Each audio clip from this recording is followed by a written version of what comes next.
boleh sujud dengan berdoa dengan bahasa daerah masing-masing karena tidak ada larangan. Allahu ta'ala alam. Namun kata beliau, Ramadan tahun lalu ana tidak puasa karena melahirkan. Sekarang Ramadan sudah dekat dan ana belum juga mengganti puasa. Ana pernah dengar bayar fidyah hanya untuk orang yang punya uzur, yang tidak bisa sehat lagi. Bagaimana penjelasannya sesuai syariat, Ustadz? seorang yang berpuasa, yang tidak berpuasa karena hamil, seorang wanita yang tidak berpuasa karena melahirkan, menyusui anaknya,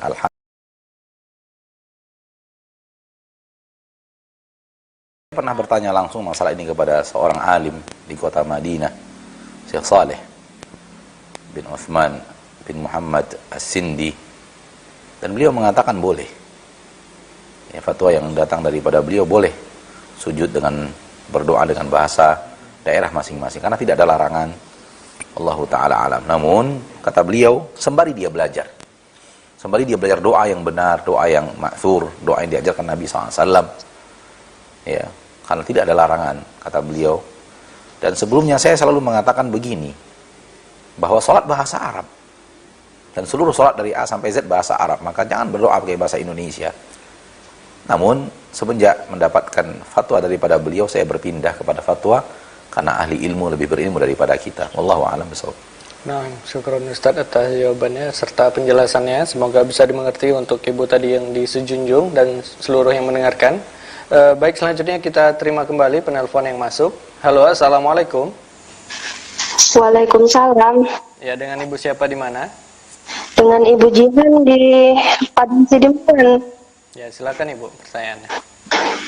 Iya Ustadz, bini saya mau bertanya Ustadz, bagaimana cara untuk senantiasa istiqomah dalam ibadah Ustadz? Terkadang saya kalau beribadah itu Ustadz, contohnya sholat, ngaji, sampai meneteskan air mata, tapi terkadang hati saya terasa muak, susah untuk seperti itu kembali. Apakah itu karena dosa-dosa yang telah saya perbuat? Itu aja Ustaz. Jazakallahu khairan. Istiqomah dalam beribadah, Ustaz. Istiqomah dalam beribadah atau istiqomah dalam mengaji? Ya, sholat dan mengaji beliau sebutkan. Istiqomah artinya dawamut ta'at, selalu mengerjakan ketaatan itu, selalu berada di atas ketaatan tersebut. Itulah dia istiqamah. Maka kalau bagaimana caranya untuk istiqamah? Caranya adalah kerjakan lagi dan lagi, dan minta kepada Allah Tabaraka wa Ta'ala taufik kita untuk bisa bertahan di atasnya. Ini yang bisa saya tangkap dari pertanyaan tadi, ya.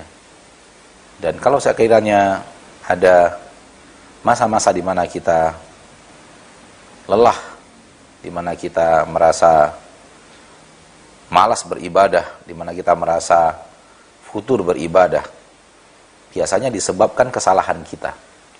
Ada yang salah dari apa yang kita lihat, ada yang salah dari apa yang kita dengar, ada yang salah dari apa yang kita ucapkan, ada yang salah di mana kaki kita melangkah, tangan kita menerima, mengambil, ada yang salah daripada apa yang kita makan, ada yang salah daripada apa yang kita fikirkan, sehingga membuat ibadah kita akhirnya mundur.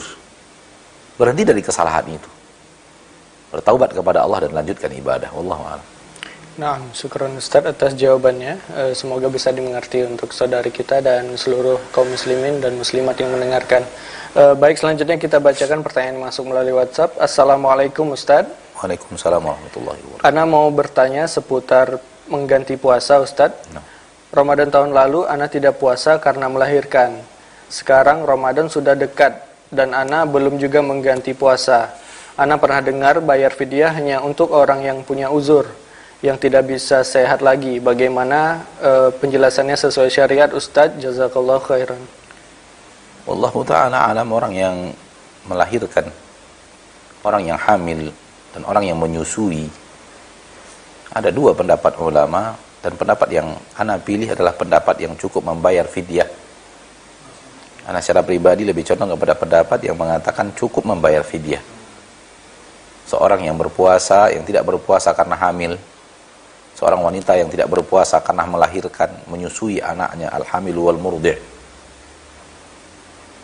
Anas bin Malik radhiyallahu taala anhu mengatakan cukup baginya fidyah. Karena masuk ke dalam firman Allah, wa 'alal ladzina yutiqunahu fidyatun ta'amu miskin. Dan orang-orang yang tidak sanggup melakukannya, kewajiban mereka adalah membayar fidyah, memberi makan orang miskin. Dan al-hamilu wal murdi'u mimman la yutiquhu. Dan orang yang hamil dan orang yang menyusui termasuk orang yang tidak sanggup berpuasa. Maka bayar baginya fidyah. Ini yang Anda pilih, walaupun sebagian ulama tidak mengatakan hanya fidyah. Tergantung keadaan orang yang hamil dan orang yang menyusui. Kalau seandainya hamil kemudian dia letih, lelah, capek, kemudian dia muntah-muntah bagaikan orang sakit, maka cukup baginya qadha tanpa fidyah. Namun sekiranya dia kuat, namun dia berbuka karena mengkhawatirkan janinnya, maka baginya qadha dan fidyah. Ini pendapat yang kedua. Namun Anda lebih condong kepada pendapat yang pertama. Maka bayarkan fidyah. Mumpung masih bulan Sya'ban, belum masuk bulan Ramadan, bayarkan fidyah. Untuk 1 hari, maka 1 nasi bungkus yang lengkap dengan lauk pauknya serahkan kepada orang miskin. Wallahu a'lam. Nah, syukron Ustaz atas jawabannya dan penjelasannya, semoga bisa dimengerti untuk saudari kita yang bertanya. Baik, selanjutnya kita angkat kembali penelpon yang masuk. Halo, assalamualaikum. Waalaikumsalam. Ya, dengan Ibu siapa di mana ini? Dengan hamba Allah Pekanbaru, Ustaz. Ya, silakan Ibu pertanyaannya. Saya mau menanyakan ke Ustaz, itu hukum sunat untuk anak perempuan, apakah wajib atau gimana gitu? Soalnya saya punya anak perempuan berumur 14 tahun. Sampai sekarang belum sunat gitu dari bayi, kena sesuatu dan lain hal gitu. Saya sakit habis melahirkan dulu gitu, habis melahirkan sakit. Kira-kira apa harus disunat setelah umur segini atau gimana gitu, Ustaz? Ya Ustaz, Assalamualaikum. Waalaikumsalam warahmatullahi wabarakatuh. Di zaman Nabi SAW, laki-laki dan wanita dua-duanya dikhitan. Di zaman Nabi kedua-duanya dikhitan. Dan ini jalan yang benar. Ini jalan Nabi kita tercinta sallallahu alaihi wasallam. Nabi SAW bersabda, bahkan menyatakan bahwa dua-duanya dikhitan. Nabi SAW mengatakan, idza taqal khitanani faqad wajabal ghuslu. Apabila 2 alat yang telah dikhitan sudah bertemu, maka wajib mandi. Menunjukkan bahwa wanita dikhitan sebagaimana laki-laki juga dikhitan. Laki-laki tidak ada khilaf. Namun wanita, sebagian ulama mengatakan wajib, sebagian ulama mengatakan sunat muakkad. Namun pendapat wajib lebih kuat daripada sunat muakkad. Maka wanita tetap dikhitan. Wallahu a'lam, walaupun usianya sekarang sudah hampir mencapai usia baligh, lakukan khitan. Wallahu a'lam. Nah, syukron Ustaz atas jawabannya dan penjelasannya. Semoga bisa dimengerti untuk saudari kita dari Pekanbaru tadi yang bertanya. Baik, selanjutnya kita terima kembali penelpon yang masuk. Ya, halo.